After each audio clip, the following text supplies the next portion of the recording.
ይሄ ቪዲዮ ትላንትና ጭኘው ነበረ። ሆኖም ግን ከቲክቶክ አካውንቴ ላይ አውርዶታን ወይንም ደግሞ ዲሌት አድርጎታን ማለት ነው። የሚገርማችሁ በ8 ሰዓት ውስጥ 1,200,000 ሰው አይቶት 65,000 ላይክ አግኝቶ ወደ 11,000 ፌቮራይት ተደርጎና ወደ 13,000 አካባቢ ሰው ሼር ያደረገው ቪዲዮ ያው ትንሽ በተጠቀምኩት ፒክቸር በስዕሉ አማካኝነት የቲክቶክን ህግ ጥሰሃን በሚል አውርዶታን ማለት ነው። ዛሬ ድጋሚ ጭኘዋለሁ አስተካክዬ አዳምጡት ማለት ነው።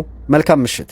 ዛሬ ለእናንተ ላጋራችሁ ወደድኩት በሴቶች ላይ የሚከሰት የብልት ብግነት የሚለውን ወይንም ደግሞ ኢንፌክሽን የሚለውን ዛሬ በደንብ የምናይ ይሆናል።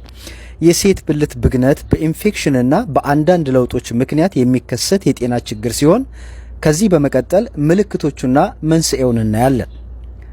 እንደ ምልክት የሚቀመጡት የመጀመሪያው ቀለምና ሽታ የቀየረ እንዲሁም ደግሞ መጠኑ የበዛ የማህፀን ፈሳሽ መኖር፣ እንዲሁም የብልት ማሳከክና ማቃጠል፣ በግንኙነት ወቅት ህመም መኖር፣ ሲሸኑ ማቃጠል፣ የሆድ ህመምና ከወር አበባ ውጭ የሆነ የደም ጠብታ ማየት፣ እነዚህ እንደ ምልክት የሚታዩ ናቸው ማለት ነው።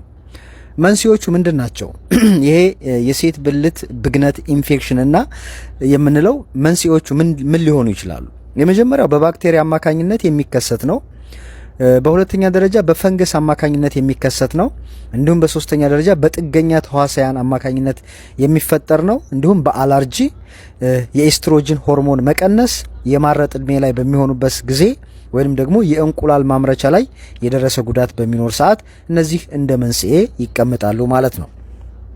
አጋላጭ ሁኔታ የምንላቸው የመጀመሪያው የሆርሞን መለዋወጥ ካለ፣ በወር አበባ፣ በእርግዝና የወሊድ መከላከያ በሚጠቀሙበት ወቅት፣ የማረጥ እድሜ ላይ በሚደርሱበት ሰዓት፣ እንዲሁም ደግሞ የአባላዘር በሽታ ካለ፣ የስኳር ህመም፣ ብልት አካባቢ ሳሙናና ቅባት መጠቀም፣ ብልትን ወደ ውስጥ ገብቶ ከመጠን በላይ መፈግፈግና ማጠብ፣ የፓንቶችን ንጽህና በአግባቡ አለመጠበቅ፣ እርጥበት ያላቸውና የሚያጣብቁ የውስጥ ልብሶችን መጠቀም፣ በማህፀን የሚቀበር የእርግዝና መከላከያ፣ በወር አበባ ወቅት የንጽህና መጠበቂያን ቶሎ ቶሎ አለመቀየር፣ እነዚህ ይሄ ነገር እንዲከሰት የሚያደርጉ ናቸው ማለት ነው። ስለዚህ ይሄን ነገር ለመከላከል እነዚህን ነገሮች ማስወገድ መቻል አለብን ማለት ነው።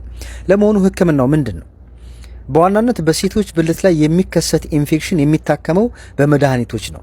ሆኖም ግን የሆርሞን መዛባት ሲከሰት እንዲስተካከልም ይደረጋል።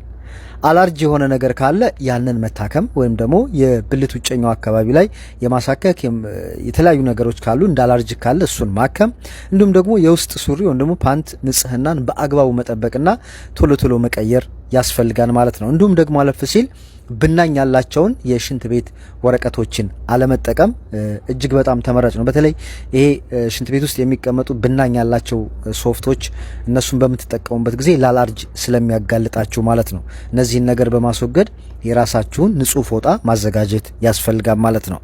ስለዚህ አድማጮቼ በተለይ ከዚህ ከብልት ጋር ተያይዞ በኢንፌክሽን በተለያየ ጊዜ የሚነሳባችሁ ሴቶች ወይንም ደግሞ ካላችሁ እነዚህ ነገሮች በደንብ በጥንቃቄ ማድረግ ይኖርባችኋል።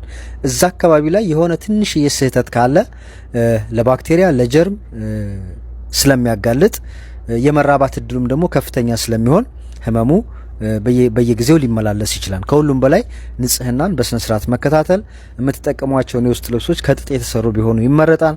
በጣም የማያጣብቁ የተወሰነ ለቀቅ የሚያደርጉ አይነት ልብሶችን መጠቀም ይመከራል ማለት ነው። ለዛሬ ብታዳምጡት ያልኩት ይሄ ነበር። ነገ በሌላ መረጃ ተመልሰን እስከምንገናኝ በያላችሁበት ሰላማችሁ ብዛምላችሁ። እኔም ጆሲ ነኝ ከጆሲ ሚዲያ። መልካም ምሽት።